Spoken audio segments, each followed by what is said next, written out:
If I'm the only hero left, you better fire off your gun once and forever. En la calle era fresco, pero Isabel y yo estamos aquí con calorcito. La verdad es que sí. 6 minutos pasan de la 1 del mediodía y abrimos nuestra consulta, nuestro espacio de psicología para todos. No sé si la palabra consulta es la adecuada, pero este espacio sí. Espacio, que me gusta más. Desde Isabel Moya, psicólogos. Isabel, muy buenas tardes y a estas horas. Buenas tardes, Arena. En la calle era fresquito, pero aquí se está a gusto, aquí hace calorcito. Más bien calor, sí, sí. Aquí hace calor. Bueno, hoy vamos a hablar de un tema del que además esta semana conocíamos a través de la asociación APSA, por ejemplo, que realizaba unos talleres aquí, la importancia del aprender a educar y de saber cómo hacerlo. Vienes a hablarnos de estilos educativos. La primera pregunta es, ¿qué es? Porque no sabía yo que había varias maneras de educar. A mí siempre me habían enseñado que o se educaba bien o se educaba mal, no que había varias maneras de hacerlo. ¿De qué estamos hablando, Isabel? Bien, bueno, pues igual que tenemos una filosofía de vida, también, aunque ni siquiera tengamos hijos o seamos educadores, tenemos una filosofía de educación. Es algo que hemos adquirido a través de nuestros padres principalmente, pero también de otras influencias, los libros que hemos leído, la televisión, otros modelos, y eso se ha insertado en nuestra forma de pensar como un conjunto de creencias, valores, y que se traducen en una serie de hábitos de comportamiento que manejamos a la hora de relacionarnos con los niños, tanto cuando somos padres, cuando somos maestros, incluso cuando aconsejamos, que tú ya sabrás que cuando eres madre todo el mundo aconseja, ¿no? Siempre. Y ahí es donde se ve el estilo educativo que tiene cada uno en su filosofía de valores. Ahora, la madre siempre está perdida, por mucho que aconsejemos, normalmente los padres estamos perdidos, sobre todo si somos padres primerizos, con lo cual es importante dejarse aconsejar por expertos como vosotros, Isabel. Hombre, yo creo que el bagaje que vamos acumulando los profesionales que nos dedicamos a esto nos da cierta potestad, ¿no? Para poder predecir qué puede ocurrir si te comportas de una manera o te comportas de otra, y además estudiamos en cada caso qué variables están influyendo para que este niño haya llegado a tener estos comportamientos o estos problemas. Entonces creo que sí que es interesante, porque igual que los padres nos preocupamos para ver a qué colegio metemos a nuestro hijo, en qué extraescolares les apuntamos, o bien incluso con qué amigos se juntan o qué profesor les ha tocado, bueno, pues también tenemos que mirarnos un poquito a nosotros mismos y valorar a ver cómo lo estamos haciendo y qué consecuencias va a tener eso. Yo me encuentro continuamente en la consulta haciendo reflexiones con los padres sobre comportamientos habituales que tienen con sus hijos, y enseguida, claro, caen en la cuenta y dicen, madre mía, si es que no me había dado cuenta de que efectivamente esto va a tener esta repercusión. Esto va a tener una consecuencia, ¿no? Un ejemplo ilustrativo de esto es que normalmente una de las demandas que más tengo es que vienen y me dicen, quiero que mi hijo sea obediente, que me obedezca a la primera, que sea obediente. Y mi siguiente cuestión es, ¿quieres que tu hijo sea sumiso? Hombre, sumiso ya no suena tan bien, ¿no? Hombre, pero quieres que obedezca a la autoridad sin cuestionarla, ¿no? Me estás diciendo eso. Bueno, ya, pero solo conmigo. Pero eso no puede ser. O sea, si le enseñas a obedecer sin cuestionar, va a hacerlo siempre. Y cuando obedezca a sus amigos o obedezca a otras influencias que no seas tú, ahí tendremos un problema, ¿vale? Entonces, hay que reflexionar un poquito sobre qué consecuencias tiene eso que queremos inculcar o la manera en que lo queremos inculcar. Y hoy vamos a hablar de eso. Vamos a hablar de eso, y yo casi haría una parada técnica, no para corregir ni, por supuesto, ni mucho menos a Isabel, sino para a todos ustedes que nos están escuchando en casa, a quienes, bueno, pues les interesa el tema. Seguramente ahora, según nos vaya contando Isabel cosas, vamos a empezar a echarnos, yo la primera, las manos a la cabeza, vamos a empezar a darles vueltas, tampoco vamos a volvernos locos, ¿no? Y Isabel, cogemos toda la información que tú nos das, la meditamos y la consultamos, ¿no? No vamos a derribar todo nuestro esquema educativo ahora en casa, vamos a ponerlo todo patas arriba sin preguntaros a vosotros, ¿no? Porque cada caso es un mundo, entiendo también. La idea de hoy es abrir a la reflexión, a que cada padre que nos escuche pueda autoevaluar cuál es su estilo educativo y poder coger algunas de las recomendaciones que daremos al final para poder mejorar en la eficacia a la hora de educar. Pero eso de darse darse cuenta de que estamos cometiendo errores nos pasa absolutamente a todos. Yo llevo 15 años o más trabajando en esto con centenares de familias, he leído cientos de libros, he asistido a un montón de cursos y esto lo tengo muy interiorizado. Y antes de ayer dejé a mi hijo que se quedara en casa porque estaba un poquito constipado, llovía, nos vamos hoy de viaje. Dije, bueno, vamos a hacer una excepción, que el pobre no se pone malito vamos nunca. A prevenir, ¿no? Claro. Y vamos a que se quede en casa, tiene 4 años. Y al cabo de un rato de estar por ahí mareando con sus juguetes y tal, pues empezó a ponerse molestón con su hermano, un poquito desafiante y tal, y me encontré a mí misma diciéndole, Javi, como no te portes bien, te llevo al colegio. Oh, wow. Vaya perla, en un momento, o sea, en una frase... La psicóloga, ¿no? La psicóloga, amenacé con ir al colegio encima como si fuera un castigo. Hablando de portarse bien, que es algo como muy abstracto para un niño de 4 años. O sea, fijaros que es imposible que lo hagamos siempre bien, por muy formados que estemos. Pero algo nos tenemos que formar, claro. Exactamente, algo tenemos que saber y unas normas básicas también. Bueno, pues vamos al lío. 4 estilos educativos diferentes, hay 4 maneras diferentes de educar a nuestros hijos. Si los dividimos en categorías puras, serían 4 estilos, pero luego las personas no somos de libro y vamos alternando según cómo nos pille, según en qué contexto estemos, pero yo, para que la gente se identifique, sí que me gustaría hablar de cada uno de ellos por separado. Serían 4 sobre protección, punición, hiperexigencia, inhibición, tolerancia, ¿no? Es la laxitud, o la aserción, firmeza. Vamos a empezar por el primero, por sobreprotección, que además, desde mi punto de vista, es el más común y se fundamenta en una hiperresponsabilidad. Los padres consideran que son absolutamente responsables de todo lo que les pase a sus hijos y además viven con una culpabilización constante, ¿no? Cada vez que algo ocurre, sienten que ha sido culpa de ellos. Entonces, bajo estas premisas viven con mucho miedo a que sus hijos suspendan y acaben abandonando los estudios, miedo a que sufran, a que les ocurra algo, a que alguien les haga algo, y les transmiten que el mundo es peligroso o que ellos no son capaces, porque como continuamente están aconsejando y diciéndoles lo que tienen que hacer o incluso haciéndoselos ellos, el niño llega a pensar, bueno, si mis padres, que son los que mejor me conocen, no me dejan que haga esto, me lo hacen ellos, me corrigen lo otro, bueno, pues será que no soy capaz, que no soy suficientemente mayor o suficientemente listo o hábil y por eso me lo tienen que hacer los demás. Y que todo el mundo es malo. Hombre, claro, y hay peligros por todas partes, vale, que convierten en niños muy temerosos. Luego estaría el polo opuesto, la inhibición. La inhibición viene muchas veces de personas que se han hecho a sí mismas, que han tenido también ese estilo en casa, o padres muy ocupados que no tienen tiempo, o incluso aquellos que prefieren evitar el conflicto. O sea, pasan poco tiempo o están muy estresados, por la razón que sea, no quieren discutir con sus hijos, que haya mal rollo en casa, y entonces se inhiben a la hora de educar. La calle es la mejor escuela, la vida ya te enseñará. Y en el cole lo aprendas. Sí, también, exacto, ¿no? Exacto. Entonces, estos padres se sienten enfadados cuando el niño les reclama, cuando es dependiente, y se sienten tranquilos cuando el niño tiene su propia iniciativa y autonomía, ¿vale? Luego estaría el estilo punitivo hiperexigente. Bueno, pues también puede fundamentarse en cierta rigidez, en una forma de exigencia con ellos mismos y, por supuesto, con sus hijos, una intolerancia. Los niños necesitan un tiempo para aprender a hacer las cosas correctamente y muchos esperan que el niño lo haga bien a la primera o que a cierta edad es que como ya debería hacerlo, y se frustran muchísimo porque no están consiguiendo eso que el niño debería estar haciendo. Una incomprensión, ¿no? No entienden que cada niño tiene sus propios gustos, necesidades, características y que a lo mejor mantener ese orden o esa velocidad para salir de casa es importante para ti como adulto, pero no es importante para tu hijo, ¿vale? Entonces tenemos que tratar de entender las cosas desde su prisma, ¿no? Y además hay un desagradecimiento en estos padres porque consideran la conducta buena como lo normal. Es tu obligación, es lo que deberías de hacer, con lo cual no la refuerzan, no la elogian, no la premian. Mientras que cuando ya se pasa de castaño oscuro y el niño se ha portado excesivamente mal, ahí sí que castigan, ¿no? Pero en general tienden a inhibirse. Me quedo al margen y así. Estoy más tranquilo. Claro, ¿qué ocurre con estos niños? Estos niños llegan a la edad adulta con grandes carencias en sus hábitos y habilidades de autonomía. No saben hacer muchas cosas porque nadie se las ha enseñado.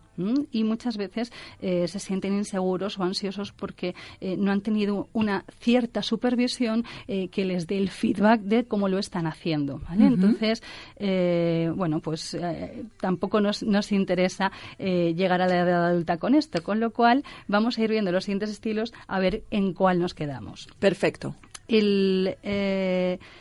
El punitivo hiperexigente, además, como critica tanto, genera mucha ansiedad, ¿no? El niño genera un mal concepto de sí mismo y llega un momento que, como focalizan solo en las cosas negativas para corregirlas, cree que todo lo hace mal, ¿no? Exacto. Nunca está contento con lo que hace. Claro. Y volveríamos a lo de la semana pasada, ¿no? De la autoestima. Al machaque. Y bueno, estaría el estilo educativo ideal, que es el que todos deberíamos conocer y manejar. Fijaros que en la teoría la mayoría de la gente se lo sabe y otra cosa es cómo aplicarlo en la práctica. A ver, porque la teoría es más fácil normalmente. Estos padres sienten o piensan que sus hijos necesitan aprender, pero no deberían ya de venir aprendidos, ¿no? O sea, que ellos están para ayudarles y acompañarles en ese camino de aprendizaje, no para pilotar su vida, sino para ir en el asiento del copiloto, para guiarles de alguna manera. Entienden que cada niño efectivamente tiene sus gustos y características propias y que aprenderá cometiendo errores, pero que esos errores forman parte del proceso de aprendizaje y no hay que sancionarlos o criticarlos, tal vez preguntarles ¿qué has aprendido de esto? Yo ya te dije, creo que puede ocurrir esto negativo. Tú has decidido hacerlo, pero le dan la libertad para elegir, decidir y asumir los errores de esas decisiones, sin machacarles por ello, porque la vida, efectivamente, con esas consecuencias también aprende, les está enseñando, ¿no? De equivocarse. Esto no significa que haya que generalizarlo a todas las situaciones. Si un niño de 14 años te dice me voy a ir en moto, no tengo casco, tal, evidentemente aquí la consecuencia es que se abra la cabeza como un melón. No le vamos a permitir. Pero vamos a intentar poner esos límites que muchos padres ponen por doquier en las cosas realmente importantes. Y luego vamos a intentar darle un marco de acción entre límites más flexibles donde el niño pueda decidir y pueda desarrollar su capacidad de decisión y se le empodere, que se sienta dueño de su vida y se sienta capaz de confiar en su propio criterio. Y eso se lo transmitimos nosotros. Si nosotros no confiamos en que él vaya a tomar nunca buenas decisiones, bueno, es que se equivocará, claro que sí. Yo sé que si se pone a estudiar con el móvil al lado todas las tardes es que van a llegar un chorro de suspensos, pero yo ya se le he advertido, le he comentado cuál es mi opinión. Bueno, pues a lo mejor tengo que dejarle experimentar, ¿no? Que su método no funciona para conseguir los objetivos. Luego ya veremos cuando me pida ayuda cómo lo sacamos de ahí. Pero si continuamente vamos poniendo colchones para que el niño no suspenda, para que el niño no se caiga, el niño no aprendería a andar nunca si no le soltáramos de las manos, ¿no? Pues en todos los niveles ocurre exactamente igual.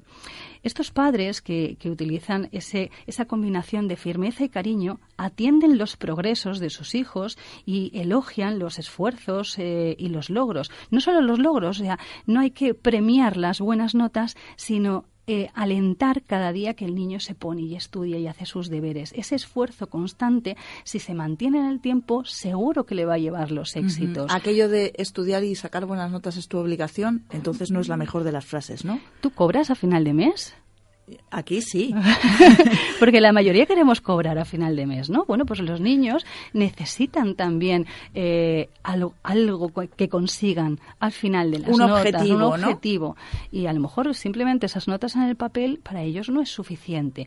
No digo que haya que comprarles una bicicleta cada vez que llegan con los aprobados, ni muchísimo menos. Vamos a intentar que disfruten de esos logros en sí mismos, no por premios o refuerzos externos. Pero muchas veces no es suficiente y ellos tienen que hacer un sobreesfuerzo al que no están acostumbrados hasta que adquieren el hábito de estudio, como estamos hablando en este caso, y necesitan ese acompañamiento y ese refuerzo de los padres para coger ese hábito.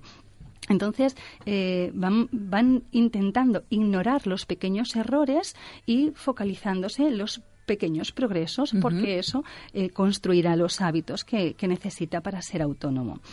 Además, cuando aplican consecuencias, entienden que el castigo es algo excepcional. O sea, castigar es el último recurso que tenemos que utilizar a la hora de educar. Y hay niños que, como bien sabrás, están castigados a todo.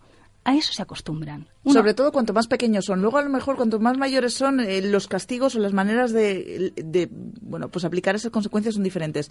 Pero los niños entre los 3 y 5 años pasan mucho tiempo castigados. Bueno, y los adolescentes, ¿eh? Sí, estamos en la otra, claro. Justo en el otro extremo. Sí, yo veo muchos adolescentes que llegan a consulta absolutamente castigados a todo, ¿no? Sin móvil, sin tablet, sin salir, sin... Bueno, tuve una que le habían quitado hasta la plancha del pelo. O sea, es que le habían quitado absolutamente todo. Y al final a todos se acostumbran. Claro, aprenden a vivir así y aprenden a mentir. Porque como tienen miedo a esas consecuencias, a esos castigos, además genera resentimiento contra el castigador.